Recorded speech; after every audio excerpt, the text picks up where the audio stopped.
I think it kind of comes back to this topic of you're going to be doing things that are really outside your comfort zone. If you actually follow through with the idea of trying to 10x yourself, you can't just keep doing the things you're good at or that you've always done. You have to really step into this new level of who am I becoming? And that is not always a comfortable place.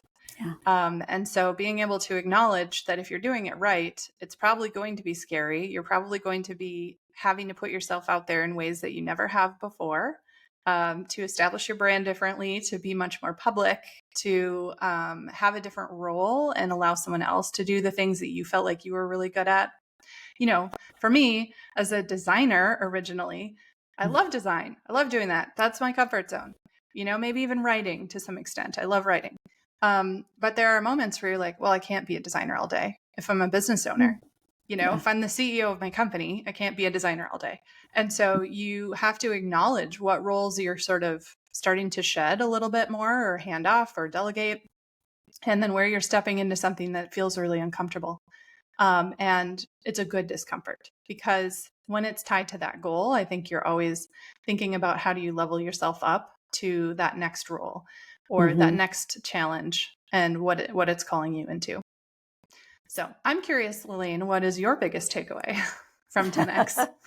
Well, I think it's the fact that you make decisions differently. If you're shooting for 10x, you cannot operate the same way you've been operating. So it changes. I mean, just the idea that you have to get rid of probably 80% of what you've been doing that is that comfort zone you were talking about, and focus on the 20% that's going to be your launch pad to the thing that really is exponential growth. Yeah. So I think it's just the fact that I walk away from that with a decision-making tool that allows me to examine my day-to-day activities and go, is this serving the 10x goal, or is it just me pedaling faster doing the same thing I've always done? Yeah, it's kind of like how you can cut through what is just hustle and what is meaningful work, Yes. right? I've told people before that, sometimes I was just busy being busy without stopping to think. And when you're really busy being busy, you don't feel like you can stop to think and reflect and figure out what's serving you and what's not. Yeah, well said.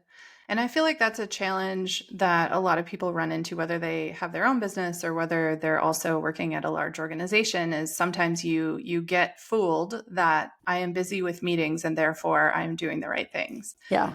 And that is the biggest misnomer, right? Because honestly, it's like you could be busy with meetings all week. You could Yeah. have 40 hours of meetings and have gotten nothing done.